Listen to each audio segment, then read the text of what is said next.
welcome to Correro, a platform where we help you make sense with national political issues. My name is Godwin Sunday. Well, recent judgments from Nigerian courts continue to shape the country's political landscape, and the latest ruling by the Supreme Court of Nigeria on the African Democratic Congress has drawn significant attention across the country. Beyond the headlines, the decision raises important legal and political questions. Now, the first question that this whole ruling has raised is what exactly does the judgment mean for the party's leadership structure and internal stability? Now, moving forward, the next question is how do such rulings influence the broader democratic process, especially when courts becomes key players in resolving political disputes? As legal interpretations intersect with political outcomes, the role of the judiciary in party affairs continues to spark debate about balance, fairness, and institutional boundaries. So tonight on Correro, we analyze the Supreme Court's judgment on the ADC, breaking it down, its implication for the party and Nigerians' political space.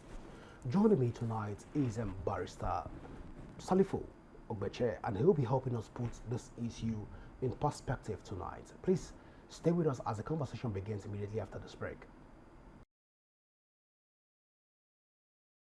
And you're welcome back. Now let's even give you a background understanding to what the Supreme Court judgment is for the African Democratic Congress. Now, the Supreme Court of Nigeria delivered a significant ruling regarding the leadership of the African Democratic Congress, ADC, on April the 30th, 2026.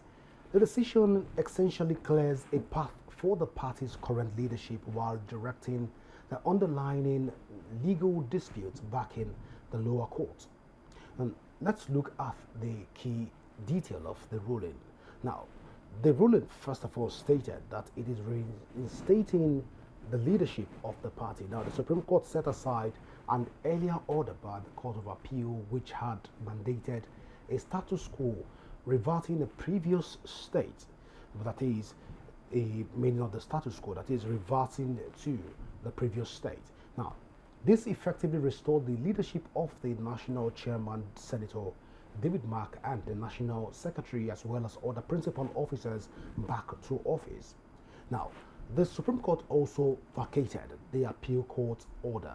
Now, what this means is that the five-member panel led by Justice Mohammed Garba criticized the Court of Appeal's decision to maintain the status quo ante bellum. Now, the Apex Court ruled that the appellant court should not have made such a preservative order while the substantive case was still pending before a trial court. Now, the third angle to this story is that the Supreme Court was able to also return this case back to the trial court. Now, the Supreme Court directed all parties involved to return to the Federal High Court for an expeditious hearing of the substantive suit. This suit was originally filed by a party chieftain, Nafiu Gombe, who is challenging the legitimacy of Senator David Mark-led executive. Now, following the ruling, the Independent National Electoral Commission, INEC, has reinstated Senator David Mark-led executives on its official portal. Previously, INEC had de-recognized them based on the now overturned appeal court order. The ADC leadership hailed the verdict as a victory for the judiciary and a decisive validation of their internal structures. They have urged members to remain focused as they prepare for the 2027 election cycle. While this is a major win for the current executive, the legal battle is not over. The Federal High Court must still rule on the merits of the leadership challenge. Additionally, the party is reportedly facing a separate legal challenge regarding potential deregistration, which is set for further hearing in early May 2026. Well, I'm being joined right now by Barrister Ogbeche Salifu to help us gain more clarity even in all of this conversation. Barrister Oguche Salifu, it's a delight to have you join us on Correro. It's always my pleasure, Mr. Godwin. Thanks for having me. All right, so let's even begin the conversation by first looking at the generality of the Supreme Court's judgment and the rulings. What do you make of this ruling, and what is the legal standpoint of this ruling? So, you know, the Supreme Court is the highest court of the land. It is the court where all legal matters ultimately terminates. And like Uputa GSC of blessed memory would say, the Supreme Court is the final court, and that it is final because as humans we are not infallible. They are fallible because they are humans. Be that as it may, the Supreme Court has made its judgments with respect to the ADC leadership crisis, and the import of that judgment is, or the takeaway from that judgment, is the fact that the leadership crisis in ADC has not been finally laid to rest. What the Supreme Court did was to address a symptom of the issues brought before it. What is the symptom? You know, most Nigerians were so concerned about the status quo ante bellum issue with respect to the leadership of the ADC. And when the Supreme Court carefully addressed the issue of the status quo and asserted that the Court of Appeal was wrong to have ordered the status quo ante while the substantive matter was still pending before the Federal High Court, and that the status quo ante haven't been ordered per incorium erroneously in the first place, should be vacated, but ultimately that parties should return to the Federal High Court to continue the prosecution of their substantive suit that is pending at the Federal High Court. What that leaves you with is the fact that on the surface, the David Mark leadership has been affirmed and restored. And you saw INEC complying with that directive immediately. I think on the 1st of May 2026, INEC complied with that order and restored David Mark and His Excellency Ogbeni Rauf Aregbesola as the leaders of the ADC.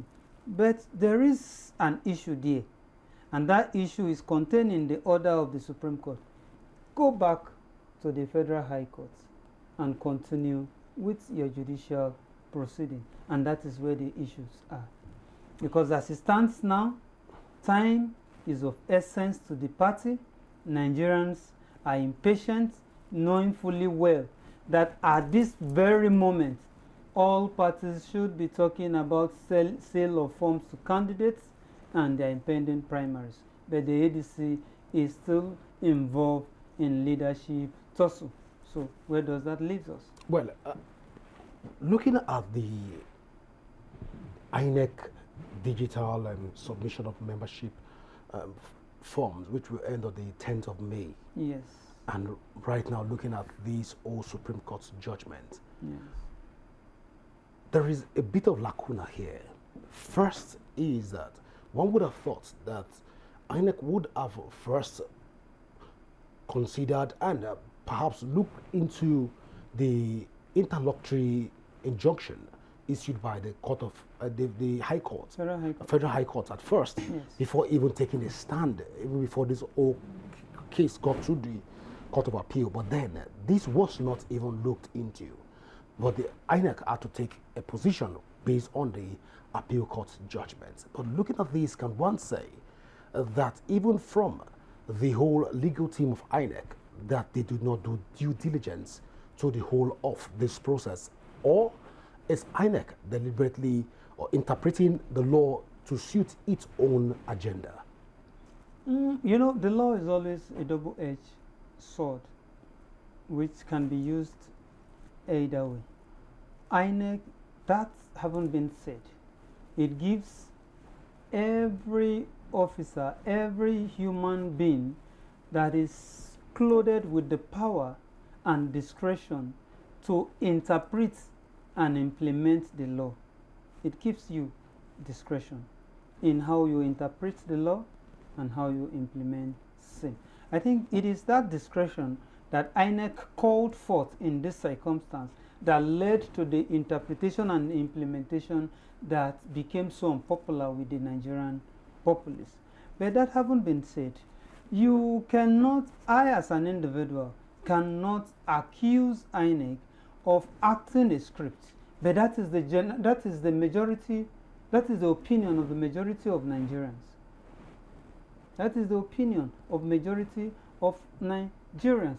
But we also leave that at the realm of public opinion and speculation. As far as the law is concerned, and as far as we are concerned, INEC has interpreted the ruling of the Federal High Court, as well as the judgment of the, also the ruling of the Court of Appeal, which gave the status quo ante bellum order, and subsequently the judgment of the Supreme Court, to the best of their ability and to the best of their knowledge.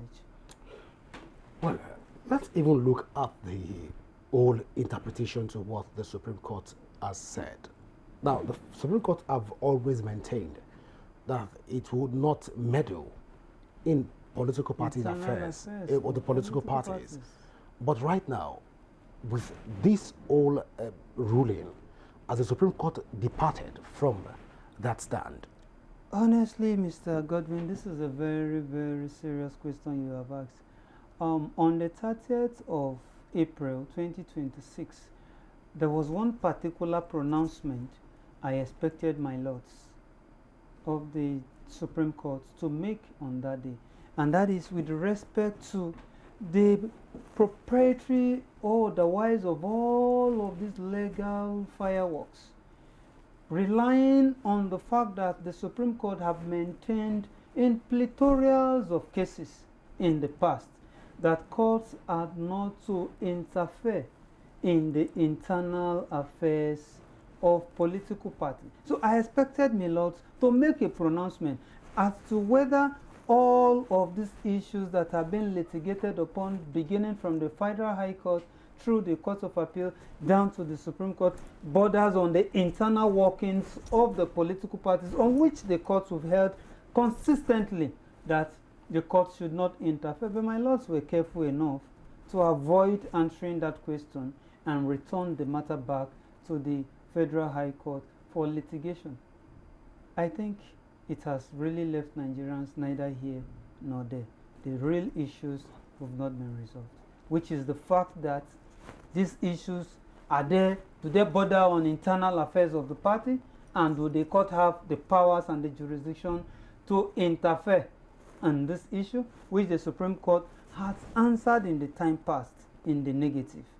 But in this particular case, the Supreme Court carefully avoided that answer and returned the matter back to the Federal High Court for trial. So the Supreme Court right now is probably, you said, I think Milord evaded they tried to carefully avoided the pertinent issues that are begging for answers, because a lot of Nigerians right now, we're not waiting for the case to be returned to the High Court, but rather the Supreme Court should have taken a stand on that issue. So looking at this, can we say that the Supreme Court is being biased when it has to do with cases in the Nigerian court? That of Labour Party is on one hand, where the Supreme Court took a stand that it will not meddle in the internal affair of Labour Party and other political parties also that have approached the court.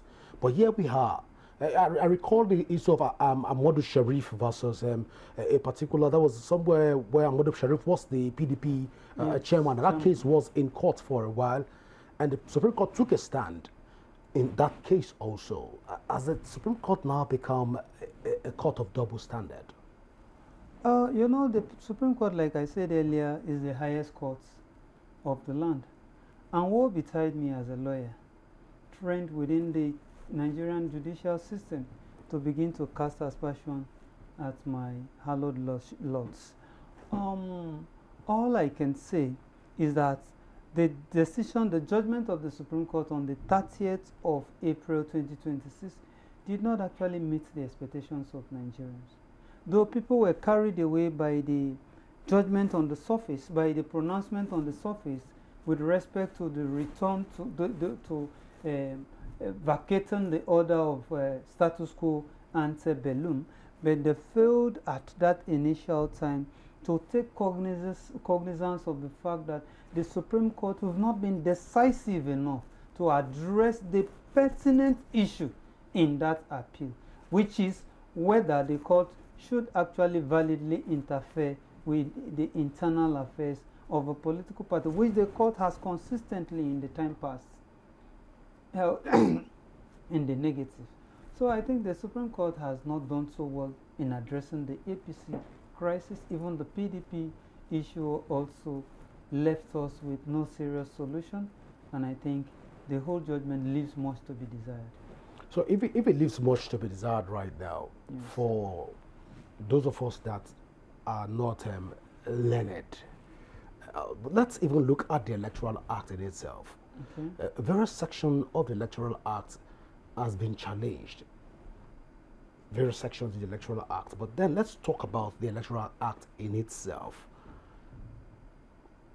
Are we ready as a country to be able to implement the sections of this Electoral Act come 2027 elections, looking at it in a generality?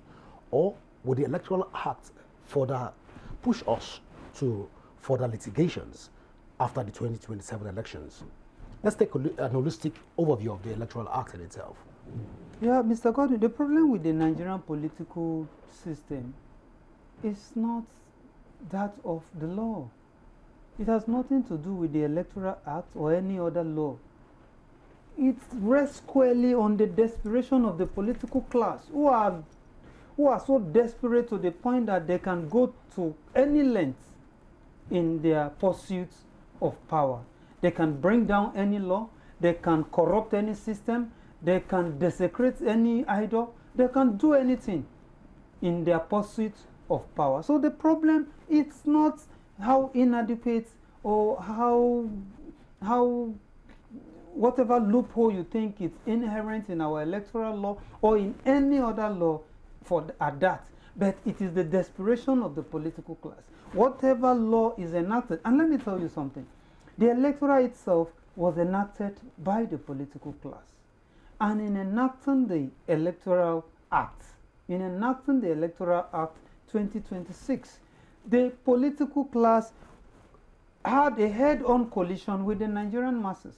If you remember very well, a huge percentage of the Nigerian masses held vigil at the National Assembly requesting for certain amendments, specific amendments, but those amendments never scaled through. They never saw the light of the day. Rather, the political class played around the Electoral Act and came up with something that looks like a compromised provision on those salient issues as agitated, as demanded by the Nigerian people. But even at that, if only the political class will allow INEC, as well as the courts, and every other relevant institution to implement the laws as they are, perhaps we will have some degree of sanity within the political system. But the Nigerian political elites, being who they are and what we have known them for, would never allow any institution to carry out its duty as it were without interference. And that is where the true problem lies. The desperation of the political class. A class that is not willing to subject its own interests to either law, morality, or religion. That is where the problem lies. All right, so let's, before we get to where the problem lies again, because we'll bring you back to where this problem lies, let's even look at this section 47 and section 48 of the Nigerian Constitution again, that gives rise to even registration of political parties and all of those freedom of association as enshrined in chapter 4 of the Nigerian Constitution, which is a fundamental human right. Now, going by the Nigerian Constitution and looking at what is playing out right now, because for a lot of Nigerians, they'll say that all of this, all Supreme Court judgment is the witch cry in the night and the child dies in the morning. That's what is playing out. But then, just to put this in perspective, within this section of the Constitution, Section 47 and Section 48, which has to do with borders on registration, have the ADC as a political party defaulted in any of these sections within the Constitution? First, as a grand norm, before we now come back again to the Electoral Act and look at some of the grey areas. If you a careful look at the Constitution and the present status of the ADC would reveal something. On the surface, the ADC has complied with the provision of the 1999 Constitution as amended as regards registration of a political party. If the ADC had fallen short of all of the requirements of registration of a political party, INEC wouldn't in the first place have registered the ADC. And mind you, the ADC, unlike the NDC or any other new political party, wasn't registered last year. I remember vividly in 2019, my friend, I was his campaign director general, contested for the house, a seat into the Kogi State House of Assembly on the platform of ADC. So the party has been there. ADC is not a new party. ADC has been there. And where the issues of the registration and all of that is coming from now leaves actually much to be desired. And I think ultimately the court will have to answer that question. The ADC on the surface of all has not just satisfied the conditions for registration, but it has been a subsisting party, duly registered under the Nigerian political, under the Constitution and the Electoral Act, had sponsored candidates who some of them are in the National Assemblies and even in the State House of Assembly and all of that. So I wonder where the question of the registration is coming from. So as it stands right now, the ADC does not has met all legal requirements Definitely. to be a political party. Definitely. So when we now look at the whole transitioning, which of course the legal advisor of the party have also come out to say they follow due process. Help us understand if there is a lacuna within that space of the party, that the party will now have to start. Who registers political party? Let me. INEC registers political party. So, doesn't INEC have a guideline? So Nafiu Gombe has gone out to say that he is supposed to be the authentic chairman of the party, not David Mark, who just registered in the party. But looking at all of this, but I'm asking, was Nafiu Gombe the chairman of ADC at any point in time? Does this meet the requirements of the Electoral Act and the Constitution? No, let's get something clear. Was Nafiu Gombe the national chairman of ADC at any point in time? Was it not Mr. Raf? Raf Nwosu. It was Raf Nwosu that was the national chairman of the party. And it was Raf Nwosu-led National Executive Committee that ultimately handed over to David Mark-led Executive Committee. So where is Nafiu coming from? On what ground is Nafiu saying that he is the national executive, he is the national chairman of the ADC? You know, these are hand of Esau and voice of Jacob. And that is where accusing fingers are pointed at the party in power. Because if you look at all of this holistically, it tells you one thing. Even those who went to court to litigate on all of this issue, they know that ultimately they might lose the case, but they would have wasted the time and the opportunity of the party to present candidates. That is the ultimate goal. And that is why we are particularly concerned about the judgment of the Supreme Court, that rather than addressing the issue and placing the party on a pedestal that it can satisfy its natural essence by presenting candidates for the forthcoming election, the Supreme Court asks parties to go back to power. And Mr. Godwin, the Supreme Court on the 30th of April asked parties to go back to the Federal High Court for a matter that is pending before the Federal High Court, bordering on the leadership of a political party that is meant to present candidates for election to INEC in May. When do you conclude the matter at the Federal High Court and it goes to the Court of Appeal and it proceeds to the Supreme Court before you put a conclusive end to the matter and have a firm executive so you're saying that will sponsor so you're saying that the Supreme Court is setting ADC up? automatically. Woe betide me if that should come from me. That is coming from me. Well, I'm not a lawyer. You parade yourself in the temple of justice, and you understand. We don't parade. We are there. Okay, you are in the temple of justice, yes, of course. Yes, yes. I am not there. You are there. But then let's look at the whole scenario again. The whole Supreme Court judgment within the ADC as it stands right now. A lot of Nigerians are curious to even ask a salient question, especially on the merits of the High Court, the merits of the whole appeal, the appeal, the legal gammas, as you will call it.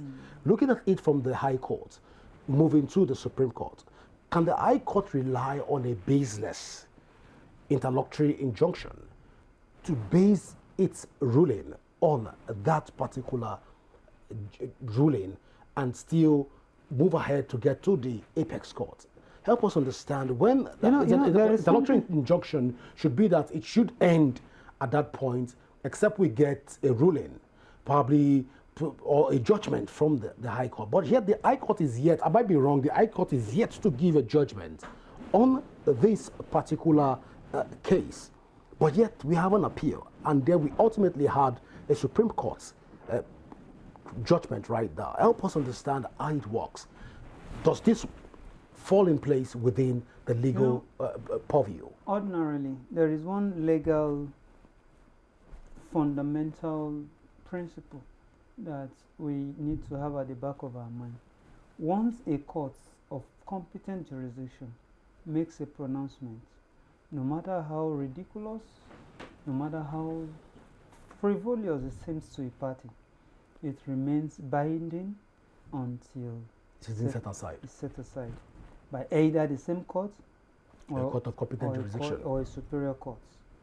That having been said, the issue now is by your question. If I understand your question correctly, you are saying that the Federal High Court made an interlocutory order of maybe injunction, and the Court of Appeal did not just affirm the order, but also went and said maintain status quo ante bellum, why the substantive issue is pending. Ordinarily, how interlocutory application or interlocutory orders are made is why a substantive matter is pending before a court of competent jurisdiction. A party feels that if this subject matter is allowed to continue to be dealt with in a particular manner by the other party, he might dissipate or he might adversely have dealt with the subject matter by the end of the proceeding. And there is every need for the courts to preserve the rest pending the determination of the substantive suit. That is where interlocutory orders or interlocutory application comes in. And a high court having made an interlocutory order, a party is actually at liberty to challenge same at the Court of Appeal, as was in this case here. And the Court of Appeal even went ahead, affirmed the interlocutory order, and added that parties should maintain status quo ante bellum. Status quo ante bellum, as we understand it in legal parlance, is the situation that subsisted before hostility broke out, before parties approached the court. That is why Nigerians were actually taken aback when INEC interpreted status quo ante bellum in that particular case as non-recognition of either leadership. Because as at the time Nafiu Gombe went to court, there was a leadership in place. Wasn't there leadership in place? And who was the leader? Distinguished Senator David Mark was the leader as at the time Nafiu Gombe went to court. But in a very bizarre happening, the INEC came out and interpreted it to mean de-recognizing either of the faction, and eventually that matter went to court. But to answer your question, so to say, other interlocutory injunctions or interlocutory orders are allowed in our judicial system. pending and is aimed at preserving the subject matter of the suits pending the final determination of the suits. All right. So as it stands right now, knowing fully well that this is a part of the entire legal system of Nigeria, INEC went around to interpret, giving its own purposive interpretation to that particular ruling by the Court of Appeal. Yeah. In this instance, can the ADC sue INEC, perhaps for damages? You know, INEC is a creation of a statute. INEC is a creation of a statute. And most often than not, I have actually not taken my time as a person to look at the Electoral Act and the liability it places on INEC in such situation. But I know that most statutes that establish institutions exonerate persons for exercise of discretion, that you cannot hold them accountable on the ground of exercise of powers. But in this case, a lot of Nigerians are saying that you know, exercise of power must not necessarily be in your favor. A lot of people are saying that Amopiton is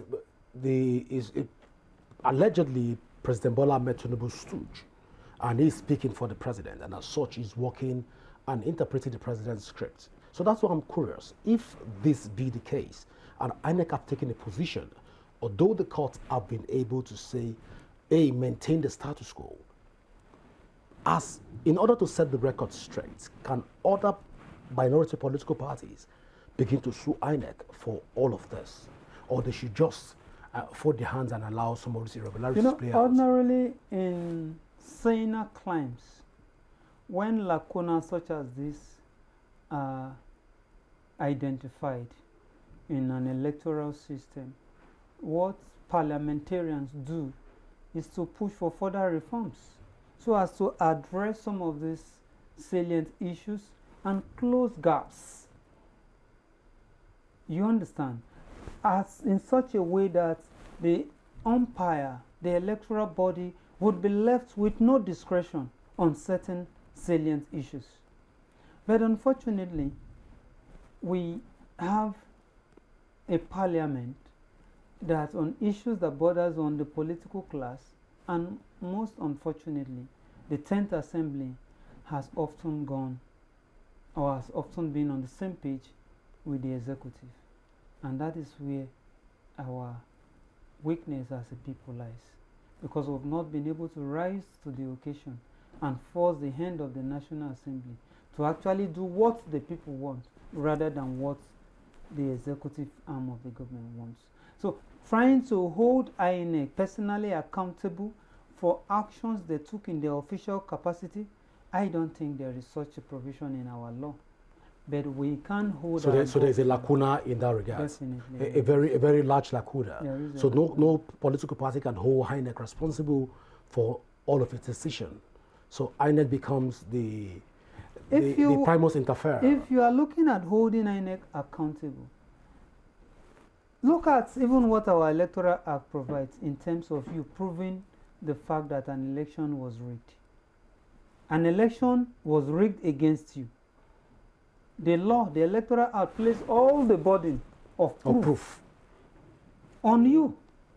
You are not in charge of the ballot papers. You are not in charge of the ballot box. You are not in charge of the presiding officers. You are not in charge of anything. Yet the burden of proof the onus of proof is on you. How do you prove against the person who is in control of all of those facilities and instruments that were used in conducting the election?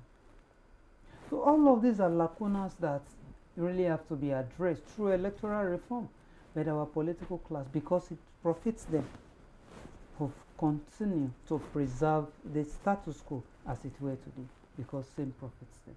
So as it stands right now, there is no hope for minority political parties in Nigeria in order to even challenge the status quo as it stands right now, because if INEC is an electoral umpire and there's no clear provision of holding them accountable within the Electoral Act. Yeah. So INEC can do and undo? As it is, INEC under the present Electoral Act, INEC does whatever it wants and place the burden of proving otherwise on you as a person. Which is supposed to be, based on the Evidence Act, it's supposed to be the other way around, where the onus of proof is supposed... Okay. No. I think the onus of proof should be on either alleges. Yes, must on prove either beyond, alleges. must prove beyond But reasonable doubt. under the Evidence Act, when it can be established that certain facts are within the exclusive possession of the other person, then the onus of proof shifts. But under the Electoral Act, at every point in time, the onus of proof is on you, even when you don't have what it takes to prove what you know to be the truth. Well, in this case where the Supreme Court have taken a position, returning everybody back to the status quo.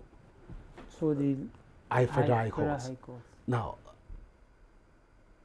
this has further left the People's Democratic Party and the ADC, African Democratic Congress, with a very lingering headache right now, because although there's a celebration on one hand, but on the other hand, the celebration was premature. We can't say the celebration is premature. Well, it's not premature. It was well laid out because the Supreme Court took a stand, at least. But then it's a lingering headache. Because there were landmines. Oh. So there were landmines in that judgment. So it didn't address any of the issues they thought it addressed. So as it stands right now, yes, is there light at the end of the tunnel based on the Supreme Court ruling for the African Democratic Congress? Mr. Godwin, do you want my honest opinion? Please go ahead. If you want my honest opinion, I will tell you that there are landmines laid ahead of the ADC. Remember that before the Supreme Court judgment, there was an interim order there was an interlocutory order of the Federal High Court directing INEC not to recognize the leadership of the David Mark-led National Working Committee. Now, you have that order of the Federal High Court, the same Federal High Court that the Supreme Court has directed all parties to return to.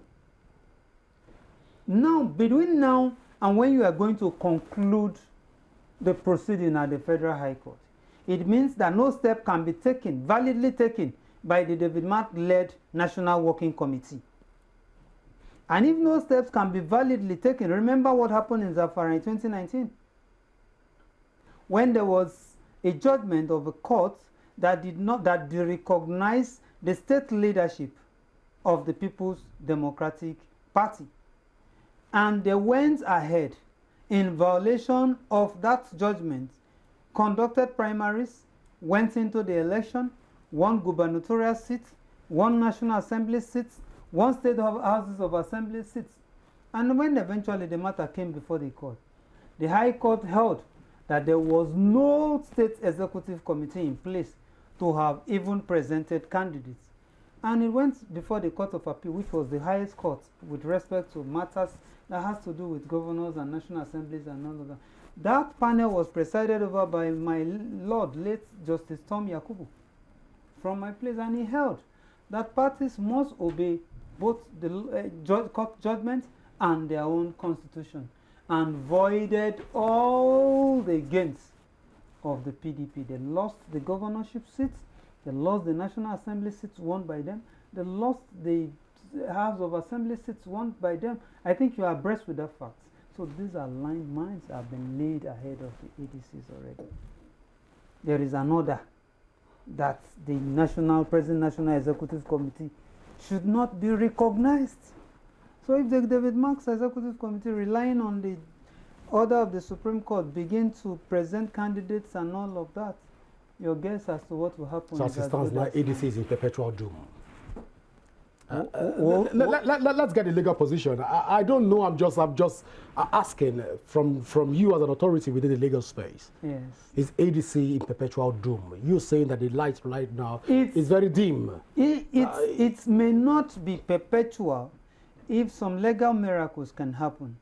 Miracles. What do you mean by legal miracles? Yes, why I said miracles is if you can have the Federal High Court conclude the matter In 3 days. In 3 days, you have the matter proceed to the Court of Appeal, concluded in days, and you have the matter proceed to the Supreme Court and concluded before 10th of May. Is that not legal miracle? Well, it is indeed a legal miracle. But before I let you go, so if you can have that kind of miracle, then the ADC will come out of its quagmire.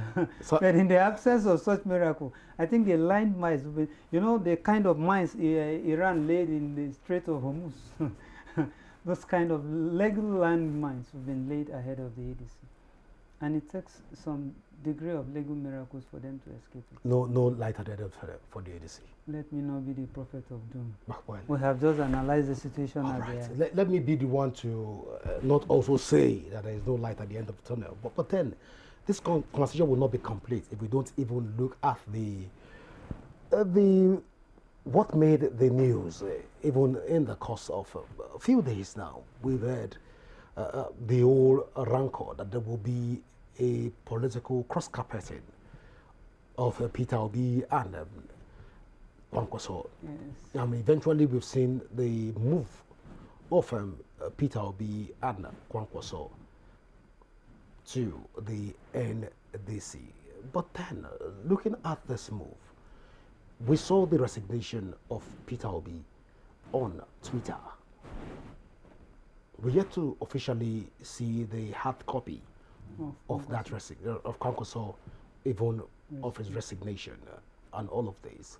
But help us understand the Twitter resignation of Peter Obi and also the soft copy deregistration of Kwankwaso and a few others that are leaving the ADC right now. Does it hold water, or will it hold water before any court of competence jurisdiction?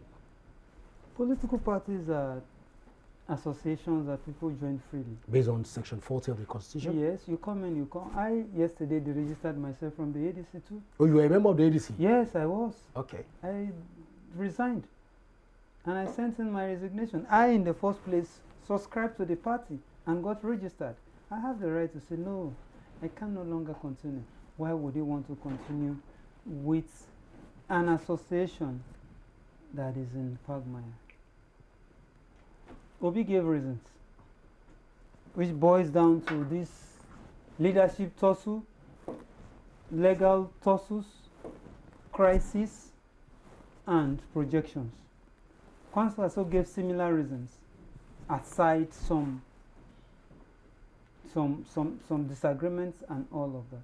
So they have valid reasons to resign from the party. It's their right. They have exercised same. They joined freely and they left. Well, the party constitution gives room for.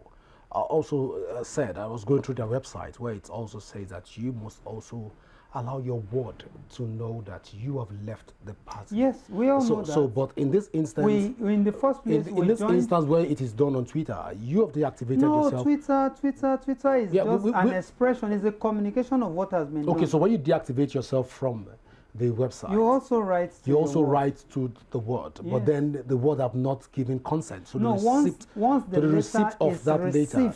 So let me understand all of this because the validity of Peter Obi right now, even in the NDC, it's very, very challenging and tricky. So for a lot of Nigerians who said that ADC have not officially accepted his resignation. Mr. Gordon is a voluntary association. So give or take, whether ADC likes it or not, once your letter is delivered, there is no with or without the there is no room for any other formal acceptance or for negotiation. You voluntarily joined, and you have said, I do not want to be your member anymore.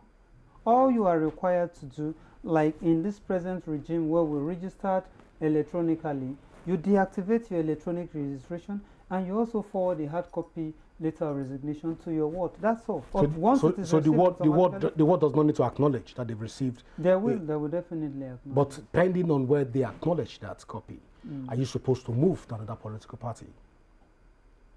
Once you have written to the ward, you know what you are confusing for the word acknowledge is the fact that perhaps you've not seen the online copy of the acknowledged.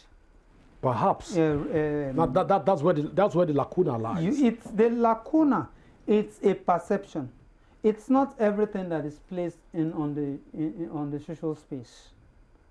And if at my level, I understand perfectly, it is even been circulated on social media that proper resignation demands that you deactivate your registration online and you forward a hard copy to you. Because when we registered online, we also did a thumbprint, a follow-up at the ward level.